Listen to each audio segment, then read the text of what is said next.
Hey, my friends, we will be right back to the show. But I have a question for you. Are you struggling with the impact of childhood trauma? Well, know that you're not alone.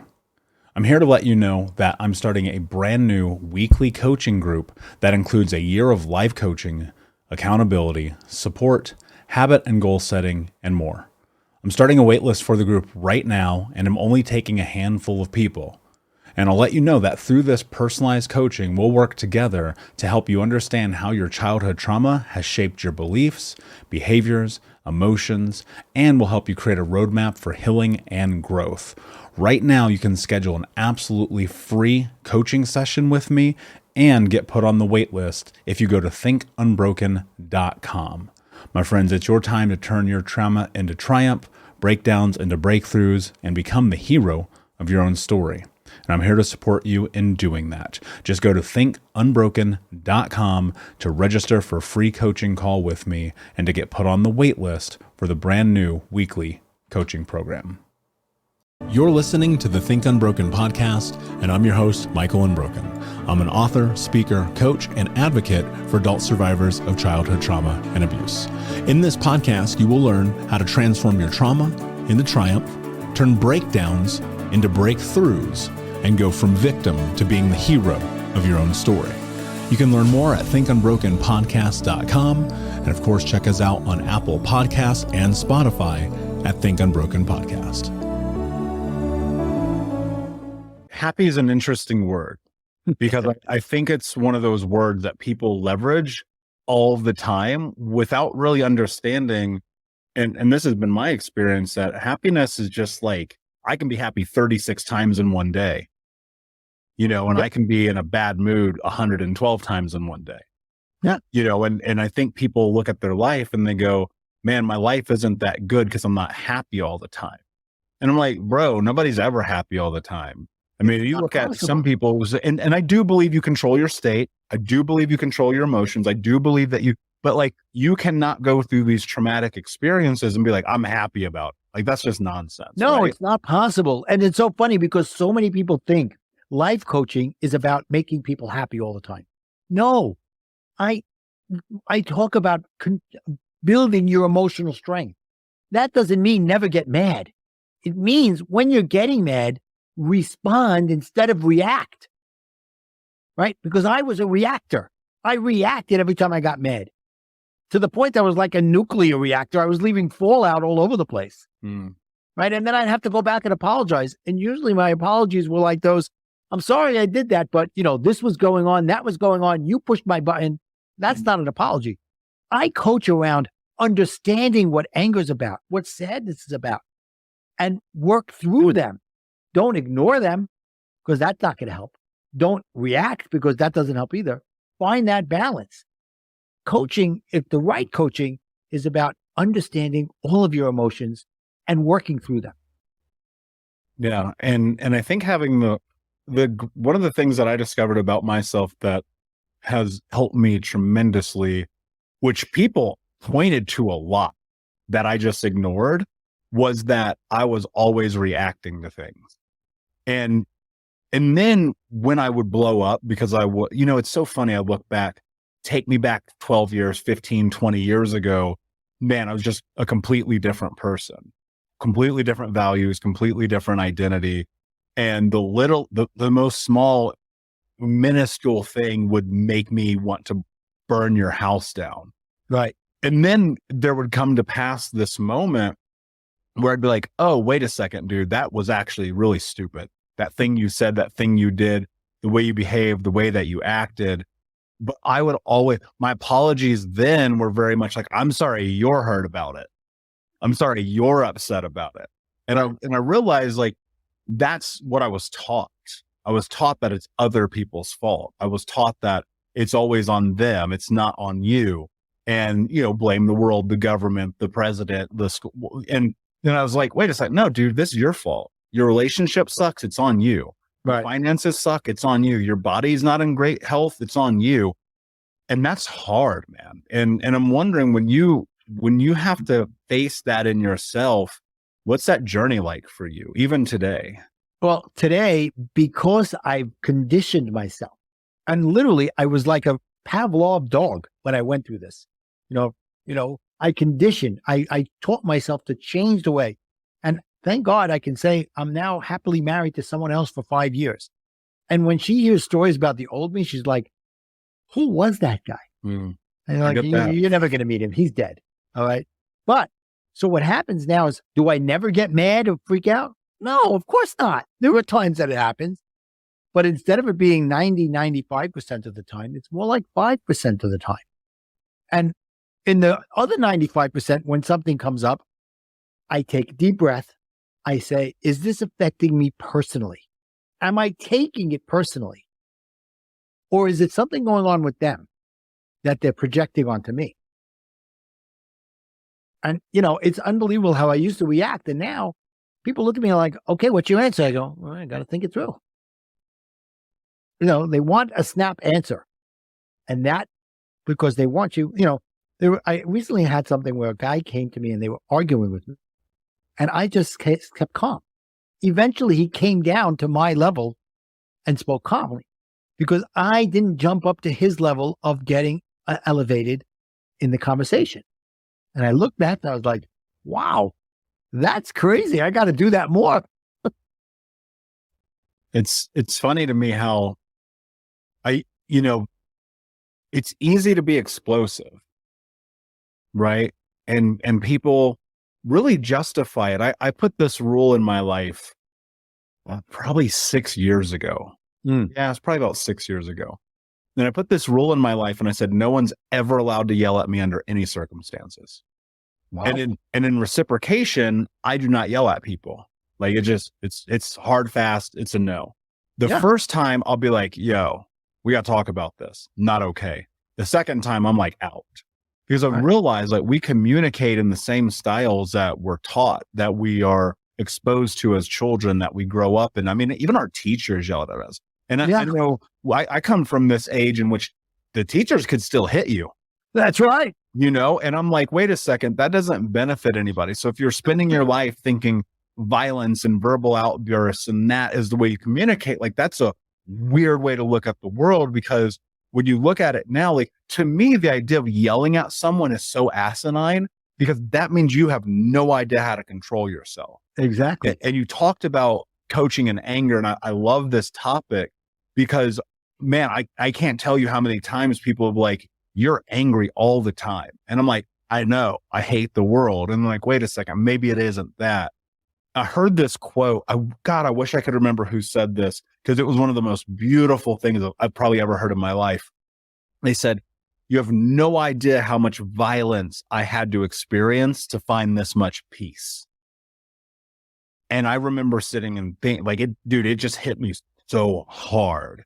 Yeah, I get it. When you're coaching and you're guiding people through anger, like what is the thing that they don't understand?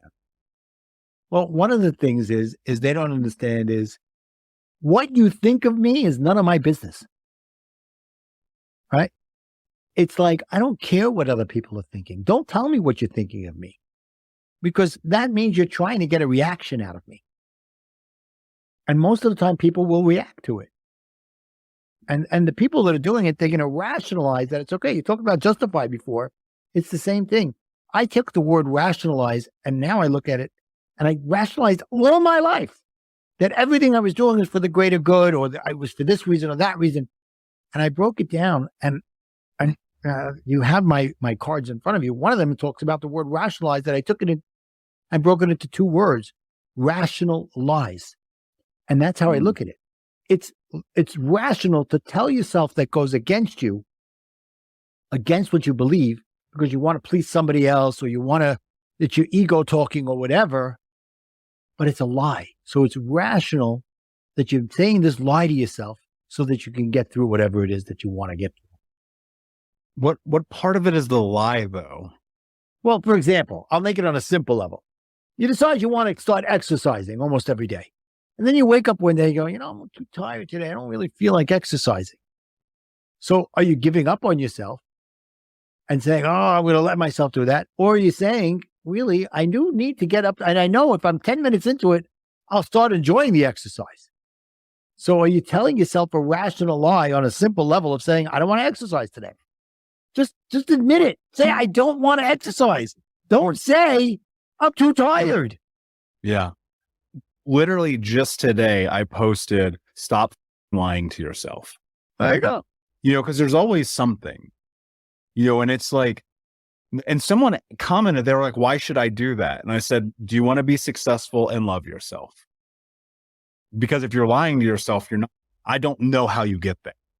Because I was a great liar, and a lot of that I literally learned how to be a liar from my mother. Like I just watched her lie her way out of everything or into everything. Like she was so manipulative and conniving. Like those are literally the words I'm using because that's what I bore witness to. And so I became this masterful liar. It's unbelievable how good I became at it. The worst part about being great at lying though, is you have to lie to yourself first. That's right. And when I understood what was happening, like when I was destroying my life, burning it down around me, I was like, let me look at the values I have. Like, who am I really? Mm-hmm. And I realized I had to actually make a decision to choose honesty as my core value, my number one core value. Wow. That's huge. Dude, it would, to this day, it's uncomfortable. Yeah, but and you know what? When I was a kid, I was a master liar as well. But you know what? Most people, they tell so many lies that they forget the different lies that they tell. And they end up getting caught up in the lie. But a master liar knows how to tell the exact same lie to everybody so that they can never get caught if they're really good at it. And that was me. I would tell the lie and I would tell everybody the exact same lie. So, and I believed it myself after a while. Because this way, if somebody caught me, they were like, but you said this. No, I said the same thing every time. I was very good at that. Here's what's interesting about that. Because here's the juxtaposition. There's always a dichotomy in life, always. Yeah. I believe to some extent you do have to lie to yourself to become who you're capable of being, because you have to have the arrogance of belief. Wow, that's interesting. Here's what I mean by that. I'll go into this because I think it matters because it's this weird it's know thyself. I think you have to be massively cognizant of who you are, right? Mm-hmm. I think that's the only way this works. And that starts with honesty. I think you have to maybe convince is a better word than lie, but you have to plant a seed in your own head that you're capable of doing something that feels impossible and believing in yourself beyond any shadow of a doubt that you can do it.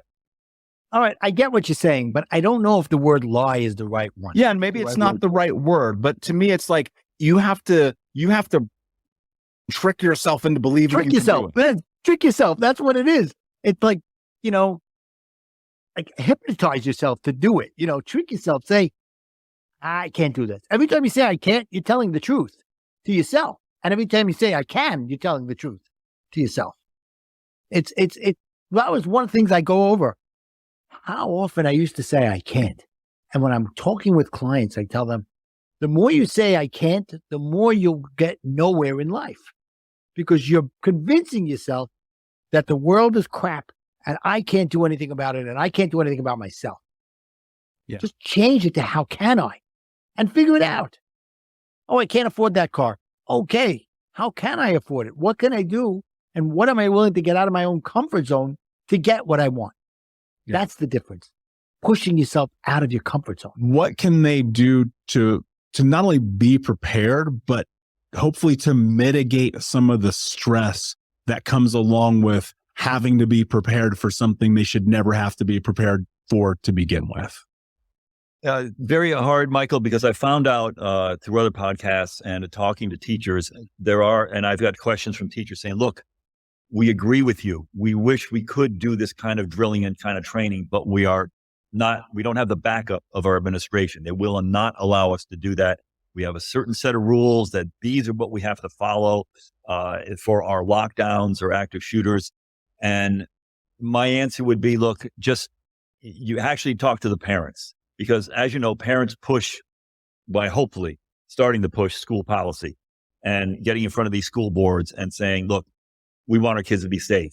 And there is something to be said of that, because once the school takes over your child, they act like the parent. I mean, there's laws out there that says, yes, they're the ones that are there to protect the child once they were dropped off at the school.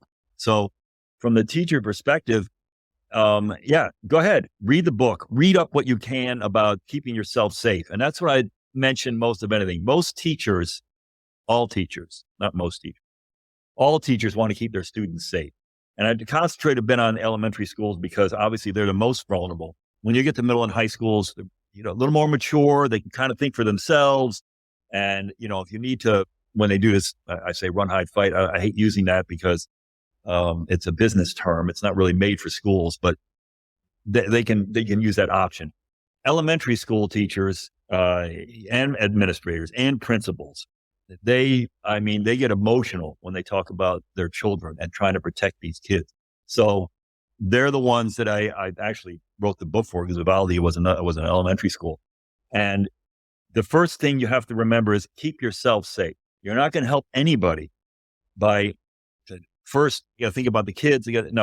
Keep yourself safe first. Then you're going to be able to save someone else. So I mentioned in the book, we all know, and we should know, what happens during a lockdown.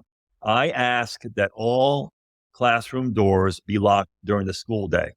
I've had some pushback against that, but my argument is no, once that door is already locked, that's one less step you have to take when you have to go into a lockdown. So the door is already locked. When you do go into lockdown, there's usually a little window in the door. You'll put something over that window in the door, turn the lights off. You can have the students sit on the floor if you want, in the corner, away from the windows, or you can have them at their desk, putting their head down. I'd rather have them away from the windows, on the floor. Silence your cell phone. Keep everybody quiet and calm. You yourself as a teacher will be the calmest in the room. You will just calm everyone down. Make sure you communicate with your administration and tell them if you have a missing student or if you have an extra student. And you can use that with your email on your phone. Just silence the phone. All your computers will be turned off. And you're going to wait until someone comes and unlocks that door. That's it. It's pretty simple. However, I tell them there's a step you're going to forget. That's okay. Use the reference card. It's okay if you forget it. Just make sure the door's already locked, so you're okay. And I tell them, look, you're going to hear some horrific stuff. You're going to hear gunfire. And Michael, you've gone through this. You're going to hear screams. You're going to hear people pounding on the door. I mean, you're going to hear some stuff that you wouldn't imagine you would ever hear. Just be prepared for that. Obviously, it's like being struck by lightning. None of this would ever happen. It may never happen in your lifetime. I was a law enforcement officer. I think I pulled my gun maybe twice in my entire career. So it may never happen, but I want you as a teacher to be confident and to just react the way you're supposed to react.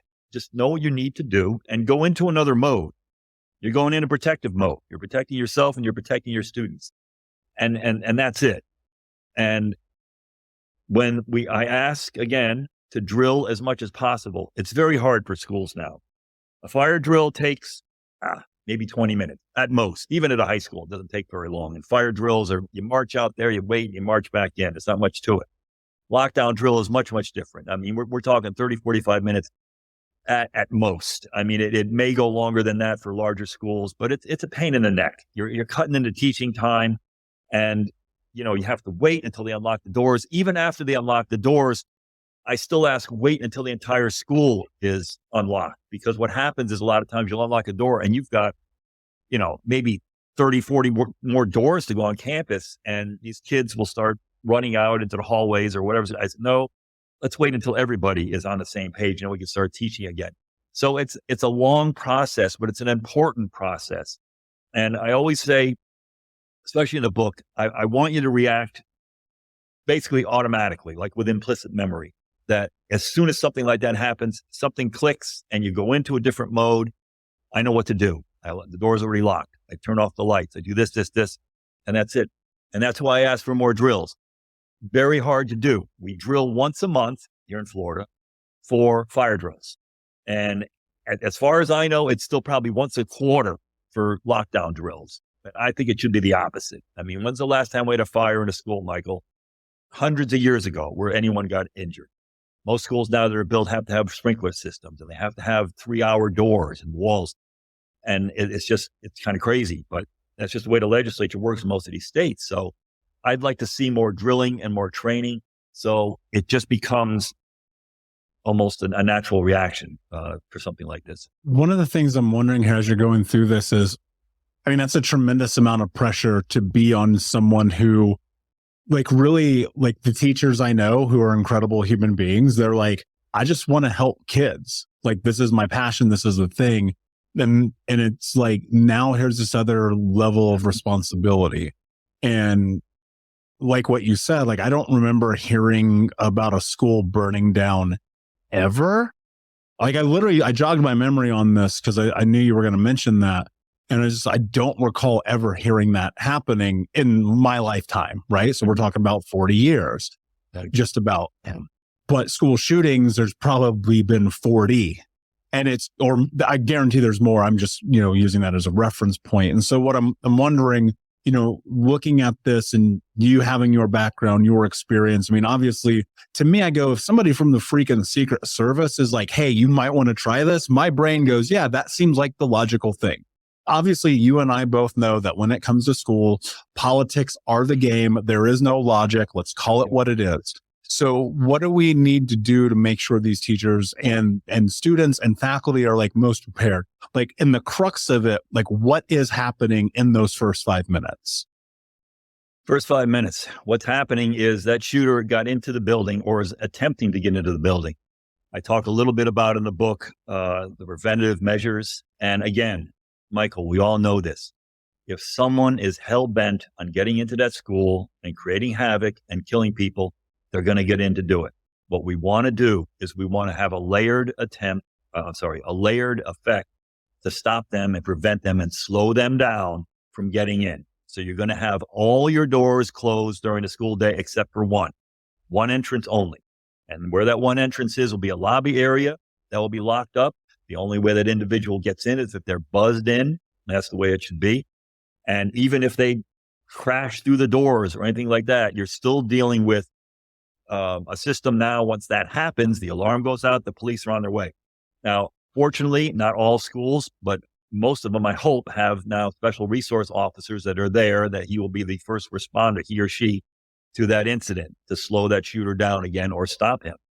Classroom doors are already locked. So within those 5 minutes, it is up to you as a teacher to keep your kids calm, to keep yourself calm, to lock down.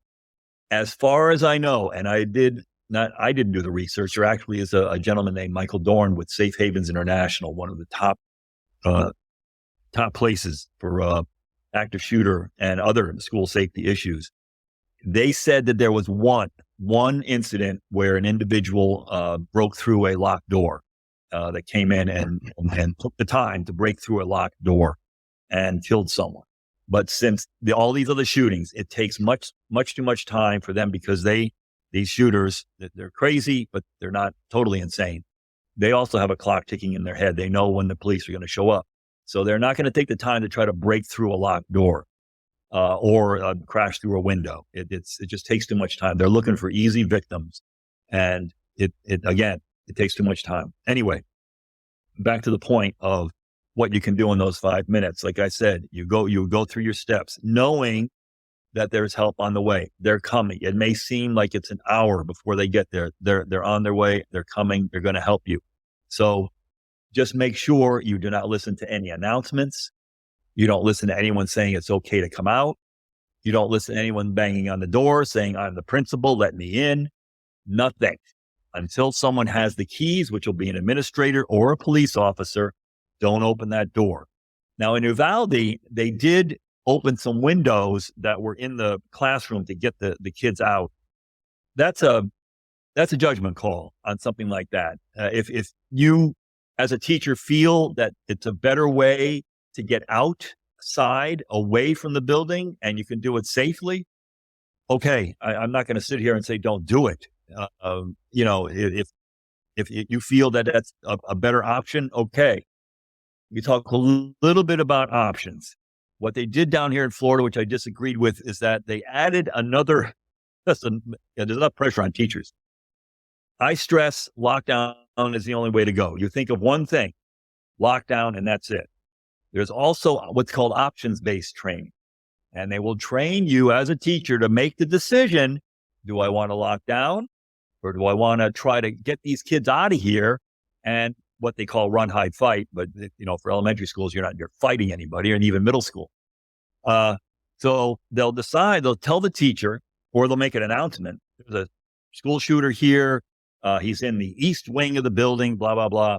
We're going to go into lockdown, or you can, run out. I hate that, because not only now are you confused about what the heck is going on, but now you've got 25, maybe more children in your classroom, and you're going to sit there and you're going to make a decision that, okay, kids, we're going to go out of this classroom and we're going to run down that hallway and out that exit over there out into the woods. Why would you possibly do that? But what common sense thing would tell you to do that?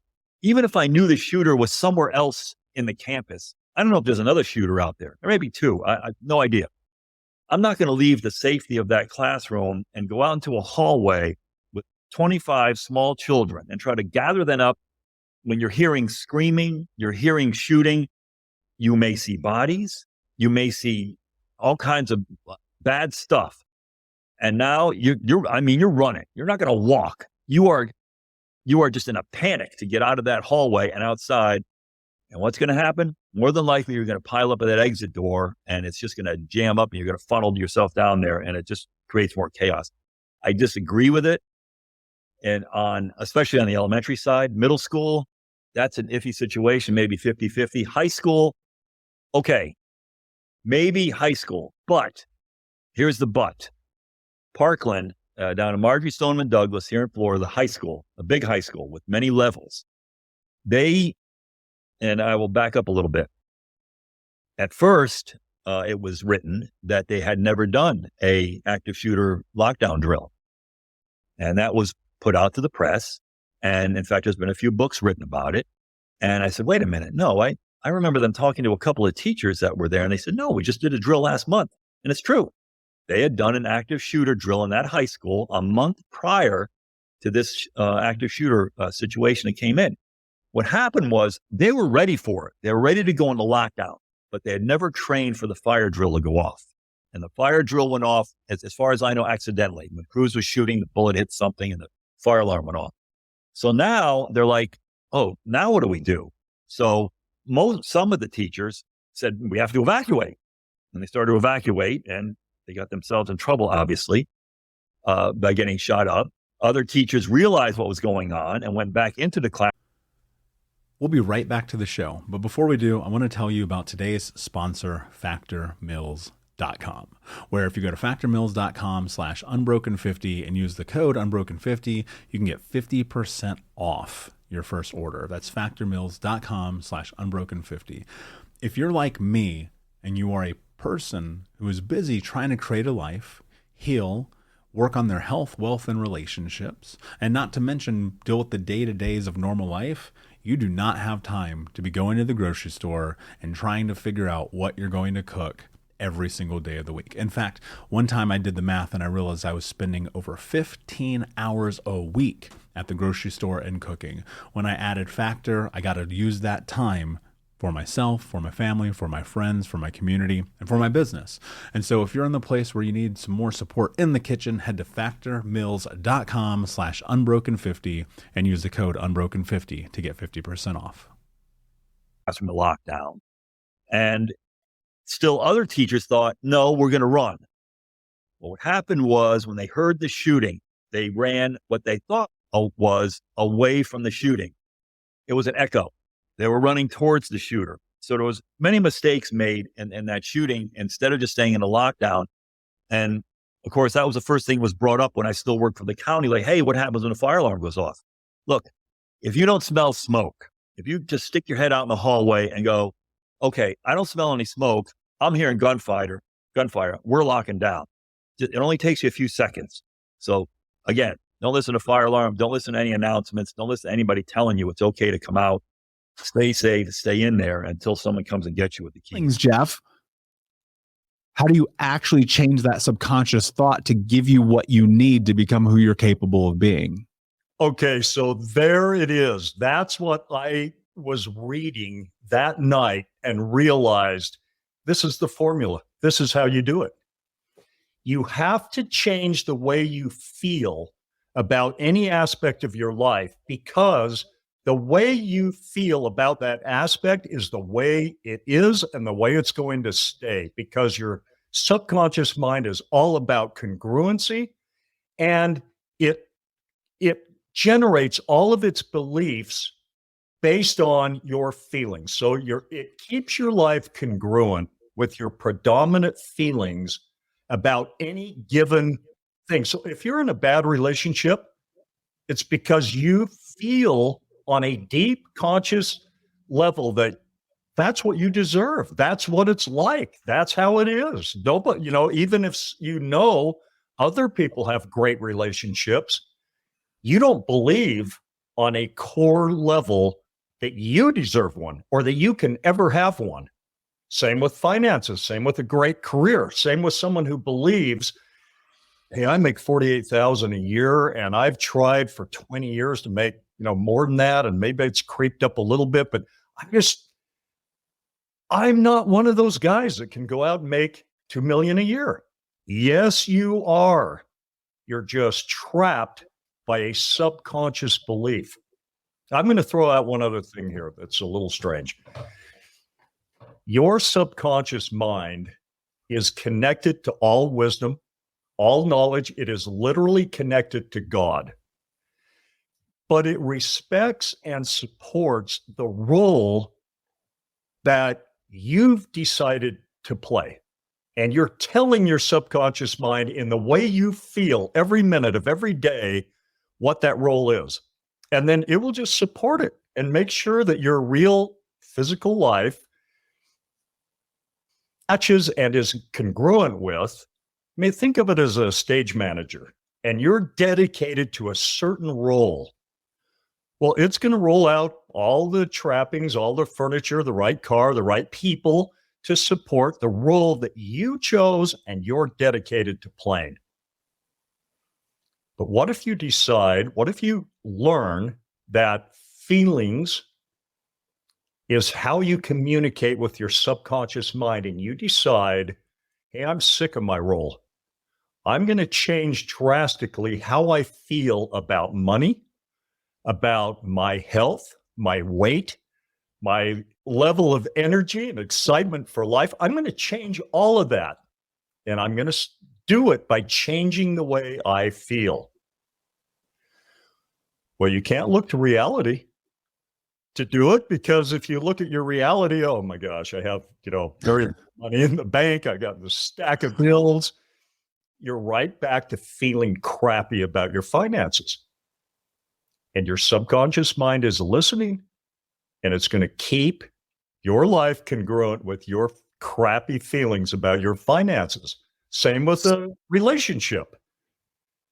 You walk in the house, your wife says something nasty to you, you feel bad now, so you act on your feelings, you say something back to her, and that relationship is either going to stay the same or spiral downward until one or both of you changes how you see the relationship and your role in a relationship, which will change the way you feel about relationships. And then that relationship will change. You can't stop it. I feel like I should give maybe an example at this point. Yeah, that's so. I'm consuming this because I'm in my head. I'm playing out all these moments of massive transition for me. Yes. I mean, statistically, literally, I should be dead or in jail. That is not me exacerbating, right? That is me looking at the context of my life, right? And I'm putting myself through the thought process of, I literally, Jeff, know what it's like to steal food to survive. Wow. And I also know what it's like to spend $5,000 on dinner. And that is not me gloating. You will understand this, but we're going to lose people right now. Okay. And I understand that. And that's a part of this show, because I don't ever want to hide truth from people. I believe entirely that the only reason that I've ever been able to do anything that I've been able to do is because I made a cognizant decision to force my subconscious mind to believe that I was capable of doing it. That's it. That's the only way. That's it. Once your subconscious mind believes that you're supposed to make $1 million a year, you will make $1 million a year. It knows the $1 million idea already. It's just, it won't bring it to you until you dial in your feelings to, I am worthy of and should have $1 million. So that's the thing, right? Because for me, Jeff, this happened honestly in what feels like, maybe it's through a lot of brainwashing, right? And like self-brainwashing, but it felt like I became so obsessed with this idea that I could be a different person that I literally burned down the entire old life. I said to myself, I can't go back to that. I'll never smoke again. I'll never do drugs the way I did. I'll never hook up with strangers again. I'll never do. So much of it became this really, really empirical truth of show up, shut up and show up and stop making excuses. And I feel this is what really kills me about doing this, because I've interviewed everybody, Jeff. I've interviewed so many people, amazing human beings, and everyone who has had a massive shift in their life says the same thing. But yet you and I know this, and I'm going to call it what it is, because I will never support this audience in not having the life they're possible of having. And so I'm going to say the truth.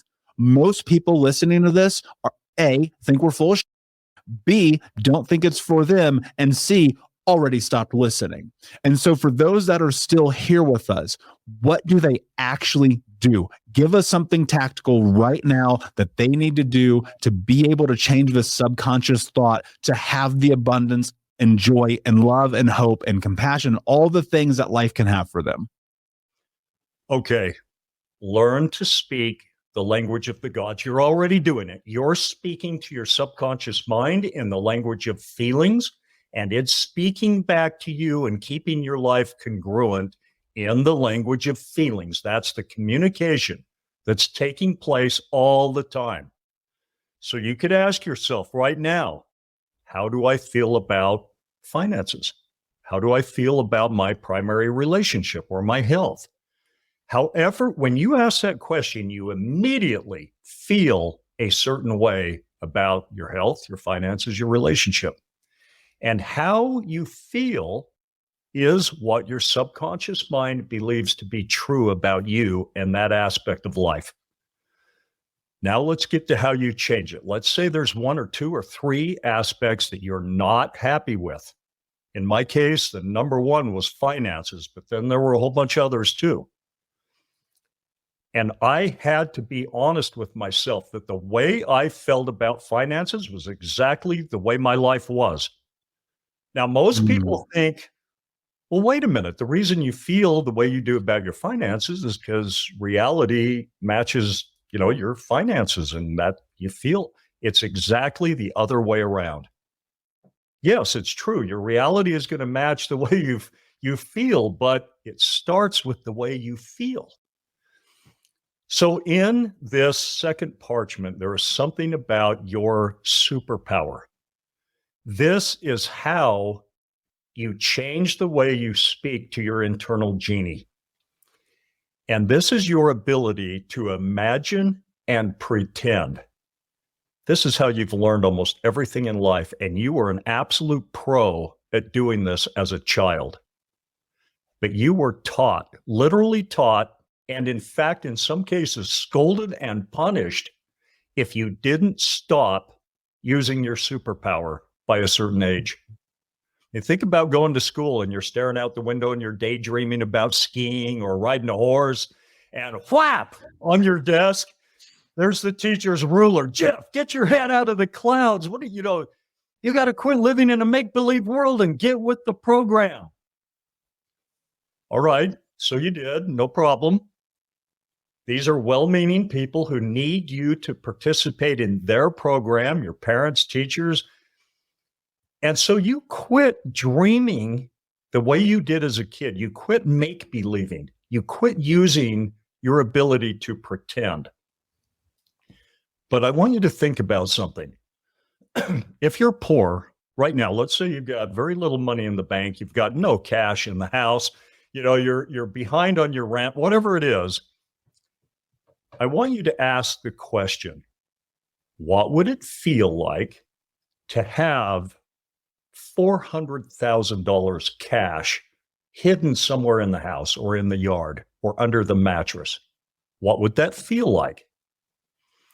Now, your subconscious mind loves this game, and it will immediately give you the feelings associated with, if you pretend with intensity that you've got 400 grand stashed away, it will give you a portion of the feelings associated with that, and they'll match perfectly with if you actually had 400 grand hidden somewhere. Now, here's the crazy part. If you were to dwell on that imaginary scenario with a certain amount of consistency and intensity every day, you're generating the feelings of wealth. And your subconscious mind, who gave you those feelings in the first place, is listening to these new feelings you're experiencing and believing them. And if you do enough of it, it is going to start integrating more events and situations in your life that match wealth and having plenty and the feelings that it makes you experience when you think of having like a big pile of cash or a chest full of cash or a job that makes $1 million a year. But there's certain games that your subconscious mind won't play. Affirmations, sitting there saying, I'm rich, I'm rich, I'm rich. Well, it's not buying that. It knows that you're saying that because you know you're poor and you wish you were rich, but you haven't changed your feelings. So it hasn't changed anything. It just knows, hey, you're poor, you feel poor, and you're saying something. All right, whatever. Back to the grind. If you learn to control your feelings, this is the language of the gods. This is what is represented by the magic lamp. This is what changes everything for Aladdin. You can change your life. Now, I told you earlier that I went from being like a $60,000 a year guy to making hundreds of thousands a month. In fact, it got so crazy that I had to use the first of the 7 principles, this language of the gods, to tone it down a bit. It got to be too much. I had to slow it down. It was like drinking money out of a fire hose. I had money coming in from everywhere. And it started to create a life that I didn't want when I was imagining plenty of money and wealth. All of a sudden, my whole day is spent in meetings with the tax attorney and even the sheriff, because people are trying to rip you off when you have that kind of money. And I wanted free time and time with my family. And so I tuned it down and got it to exactly what was comfortable and wonderful for me, what really fit me. There are people who are just terrified to reach out. There are women right now listening, or men who are being abused in their home. Maybe their children are being hurt. There's all of these different reasons why it would make sense to have police intervention. And a lot of it's in these very dangerous situations. Why do you think it is that people do not reach out in those moments, especially of danger, and often, as you know, too late? And how can we give them some tools to feel safer to do so earlier? I think it's fear of repercussion. I think obviously the children don't reach out because then they're going to get the shacked out of them by whoever the abuser is. If they come in and by the time that the police or DCFS get there, they set the stage. They got milk in the fridge. They've covered the bruises with turtlenecks or whatever. They had a chance to set the stage. But when that person or DCFS leaves or the police leave, they're going to get the snot knocked out. I think it's fear. The second thing is I think it's also fear from an adult standpoint that they're afraid to lose friends. And listen, I've done a number of things, and just by what you're telling me, by getting out, getting from where you were as a child to where you are now, it took a lot of self-discipline, self-reflect, hard work, dedication. So for you to go, well, listen, if I lose a friend because I'm going to report something that I think is an abusive situation or bad, and then so be it. I'll make another friend. I'm the same way. I'm not afraid to lose friends. I'm for stuff that is so important to me. And I don't care what it is, whether it's child abuse or my view on, whatever, guns or abortion or whatever. I don't care. It's what I believe in. I'm not afraid to lose friends. And I think if we get over the fear and realize the outcome can be this child will live another day. This person will not go down the road and kill a school bus of children. And I'm willing to lose that to gain this. I think that's over, and number two, as far as like the whole, are the police going to kill them or whatever? I think you and I could have a whole different show on that. But statistically speaking, people make their own beds and they lie in them. And for anybody to worry about the person who is committing a crime, driving drunk on the road, abusing a child, to get over that fear of what could happen to them based on their interaction with the police, you got to kind of put that aside, because the probability of them getting hurt by the police is substantially lower than them hitting somebody and killing them or abusing a child till they die. Yeah. And 1 in 5 children die in their home today. Yep. And that's a like even saying that stat just gave me the chills, man, because it's disgusting. And I think about the truth that we can come together and we can create change and we can heal and we can help each other be better human beings. As we go in, please, not to interrupt, but look at it this way: as policemen, and I think just as a human race, we should, and I do, take an oath to defend people that can't defend themselves, adults, whomever.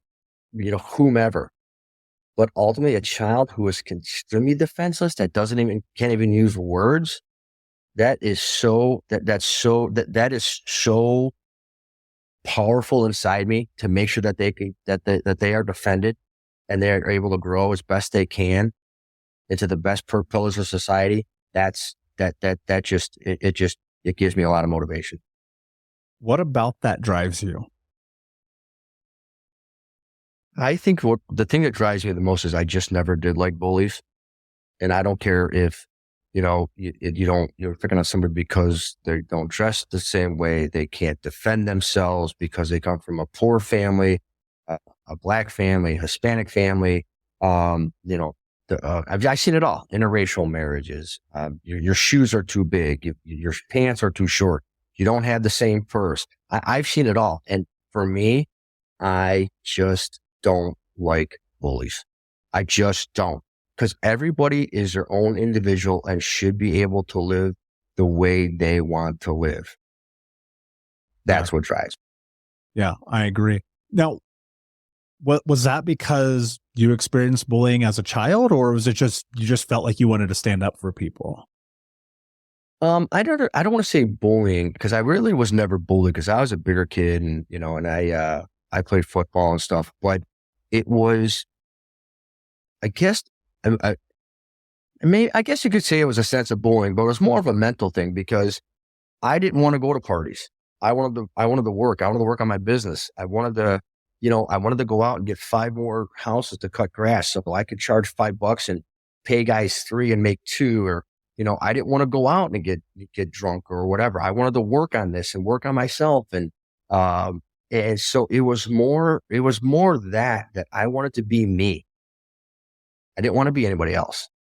And I think a lot of people took that like I was kind of weird, kind of different, especially growing up. Like everybody's going to parties and, doing whatever they do. And I'm like, I just want to go home, sleep, because I want to get up and, work on my business or be an entrepreneur. And I think that kind of drove me because I wanted to be me. I want to be the best part of me or the best product of me I can, because I get one shot at this. And I think that for me kind of drove me through high school. Because if you want to call it bullying, it was like mental bullying. But obviously never beat me up or whatever. But I think that's what kind of gave me my drive to like let people be who they are. They get one shot at this and let them do it the way they want. Yeah. Yeah, I think we do have to give each other the space to step into whatever it is that you decide is best for you. When you were growing up, did that sense of, so I grew up a Boy Scout, and I felt, this is weird. You've seen this, but most people probably don't relate. I grew up a Boy Scout in the hood. It's a very strange experience, right? Right. But it played a really beautiful, important role in my life. I thought I was going to go into the military. I destroyed my knee. I couldn't get in. Also, I graduated with a 1.2 GPA, so they weren't going to let me in anyway. And I didn't have a high school diploma. And so my sense of service as a kid was like, all right, well, I can't do that, so whatever. How do you think people just in the day-to-day can be of more service to their family, their friends, their communities? Because I think most people think to be of service, they have to be a firefighter or a cop or in the public service. But, I don't know that I necessarily agree with that. So how can people be of better service just in the day-to-day? I just think, you don't have to be a firefighter or a paramedic or a policeman or whatever to be in service. You just have to be a good person and be able to help people. And speak your truth and speak your story. I'm not ashamed to tell my parents that I love them dearly, but I didn't want to live check to check and whatever. And I go out and I strive to do that. Whether it's nephews or nieces or people on the street that are like, well, I may not, or I don't want to, or whatever, just be there for them and be a sounding board, be a positive role model. Like, if this is something you don't want to do, don't do it. If you do want to do it, do it. I'm here for you. I think to be of service, you have to treat people well, try and bless people if you're blessed, be there for people, and point them in the right direction. You don't have to carry a gun or put out fires. You just got to be a civilized, good human being that when people need some assistance, you're there for them or offer it for free to whomever. Yeah, I totally agree. And you said something about like speaking your truth, like being honest. And I think a lot of people are afraid to do that. And it sounds to me like you've had the privilege or luck, maybe, right, of being able to step into that from a young age. For me, it took, I'm probably still figuring it out today, right? Sure. And I think a lot of people are, but how do you kind of step into that? How do you actually own and speak your truth, especially if you know it might upset somebody? Because I piss people off all the time, so I get it. You and me both, bro. You and me both. I just think that you have to be comfortable with it, and you don't get emotional about it, and you speak from the heart. I just think that this is me, and we could and allow you to have your opinion, but yet we're still civilized human beings that can be friends just with different opinions. But the goal is the same, whether you're talking about, world peace or, maybe, going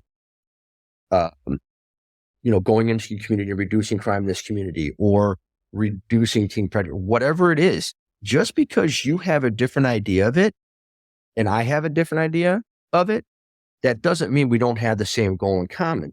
But we can hopefully sit down and you'll be able to give up a little, I'll be able to give up a little, meet someplace in the middle and solve this. So for me, it's just going, what is your end goal? And don't deviate from your true self. And I think if you run into enough people, there are going to be a majority of the people that actually want to sit down and talk.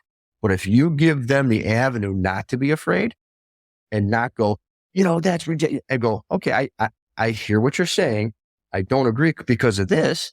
I think if you actually sit down and give people the avenue where they can speak their mind and speak the truth and listen, they don't have to be afraid. I think that's a big part of it. Why should people be afraid? Why should you be afraid to tell me how you feel or how you grew up or that you're afraid when you get pulled over by the police? Why? Okay, let's talk through it. There's been times I've been on stops with people that I was out there for 15 minutes on a basic cell phone or whatever. And as soon as the young man said, you know what, I was scared I was going to get shot. Okay, guess what? Here's the deal. You're not going to get shot because you don't have a gun, right? No. Do you want to kill me? No. Okay. I was out there for 15 minutes having a discussion with this young man. And by the time we were done, we shook hands. He had my personal cell phone number. Now that young man is going to go out and talk to 10 other people about, hey, I understand that why you're scared. I get it. But Here's what you can do to tell your friends to do this, and it'll all go a lot smoother. So I take 10 minutes out of my day to help to ease somebody's fear. Now, guess what? The next policeman he talks to, if he's afraid of something, he'll have a conversation with him. Thank you so much for listening to Think Unbroken.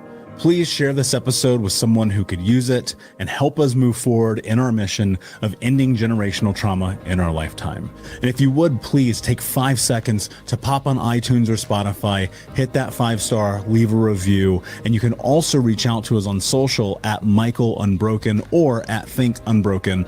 And of course, you can check out our YouTube channel at Think Unbroken. Thank you for being a part of Unbroken Nation, my friends, and until next time, be unbroken. Hey, my friends, we will be right back to the show, but I have a question for you. Are you struggling with the impact of childhood trauma? Well, know that you're not alone. I'm here to let you know that I'm starting a brand new weekly coaching group that includes a year of live coaching, accountability, support, habit and goal setting, and more. I'm starting a waitlist for the group right now, and I'm only taking a handful of people.